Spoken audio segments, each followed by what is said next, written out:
नमस्कार, आप देख रहे हैं खबरी चौक। तेलंगाना में ज्यादा सीटों की जुगत में भाजपा कांग्रेस केसीआर के सामने घर और आधार बचाए रखने की चुनौती। लोकसभा की 17 सीटों वाले तेलंगाना में 3 दलों के सपने मचल रहे हैं। भारत राष्ट्र समिति को हटाकर 5 महीने पहले राज्य की सत्ता में आई कांग्रेस 5 वर्ष पुराने प्रदर्शन को पीछे छोड़कर विस्तार की जुगत में जुटी है, तो दक्षिणी राज्यों से अतिरिक्त सीटें प्राप्त करने की कोशिश कर रही भाजपा को भी तेलंगाना से इस बार अच्छी बढ़त की उम्मीद है। अलग राज्य बनने के 10 वर्ष बाद पहली बार दो राष्ट्रीय दलों से मुकाबले में फंसी बीआरएस के सामने पुराने प्रदर्शन को बनाए रखने की चुनौती है। अब की रुख बदला सा है। पिछले संसदीय चुनाव में बीआरएस को 9, भाजपा को 4 और कांग्रेस को 3 सीटें मिली थी। हैदराबाद सीट पर असदुद्दीन ओवैसी की पार्टी ऑल इंडिया मजलिस-ए-इत्तेहादुल मुस्लिमीन AIMIM ने 4 दशक के अपने परंपरागत कब्जे को बरकरार रखा था, लेकिन इस बार की हवा में 5 वर्ष पहले वाली रवानगी नहीं है। सत्ता समीकरण के साथ राजनीति का रुख भी बदला सा है। कांग्रेस राज्य की सत्ता में है। अखिल भारतीय विद्यार्थी परिषद से राजनीति की शुरुआत करने वाले वे कांग्रेस में आकर पहली बार मुख्यमंत्री बने रेवंत रेड्डी भाजपा की शैली में ही सीटें बढ़ाने के प्रयास में हैं। विधानसभा चुनाव के दौरान कांग्रेस के मुख्य प्रतिद्वंदी बीआरएस एवं रेवंत रेड्डी के सामने बीआरएस प्रमुख के चंद्रशेखर राव थे।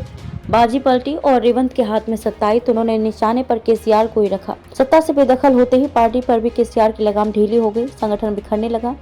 बीआरएस के 3 विधायक कांग्रेस में भी शामिल हो चुके हैं। हैदराबाद के मेयर विजय लक्ष्मी ने भी पिता केशव राव के साथ बीआरएस को झटका देते हुए कांग्रेस का दामन थाम लिया है।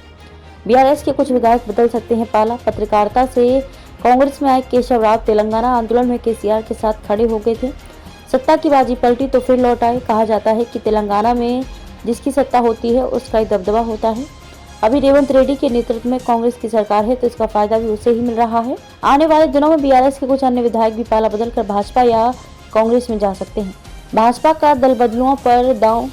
तेलंगाना विधानसभा चुनाव में आखिरी दौर में दम लगाकर 8 सीटें झटक लेने वाली भाजपा भी दल बदल के खेल में पीछे नहीं है। बीआरएस के नेताओं को टिकट देकर अपनी नई जमीन तैयार कर रही है। प्रदेश की 17 में 9 सीटों पर भाजपा ने बीआरएस से आए नेताओं को प्रत्याशी बनाया है। लोकसभा चुनाव की तासीर विधानसभा से थोड़ी अलग होती है। विधानसभा चुनाव में जो वोटर दूसरे दलों को वोट करते हैं वही संसदीय चुनाव में भाजपा के साथ खड़े दिखते हैं। पिछले लोकसभा चुनाव में 9 सीटें जीतने वाली बीआरएस दोनों राष्ट्रीय दलों के सामने मुख्य मुकाबले में बने रहने के लिए संघर्ष कर रही है। अगर ऐसा नहीं हुआ तो भाजपा और कांग्रेस के बीच मुकाबला होगा और कोई आश्चर्य नहीं कि वोट प्रतिशत एवं सीटों के मामले में भाजपा सबसे आगे निकल जाए। दो तरफा संकट में केसीआर, कांग्रेस और भाजपा द्वारा बीआरएस में तोड़फोड़ से केसीआर के सामने दो तरफा चुनौती खड़ी हो गई है।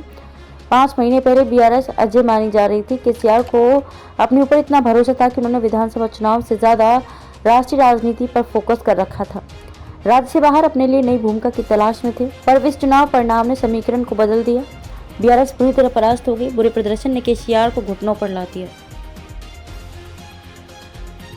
सब्सक्राइब नहीं किया है तो इसे अभी ही सब्सक्राइब करें।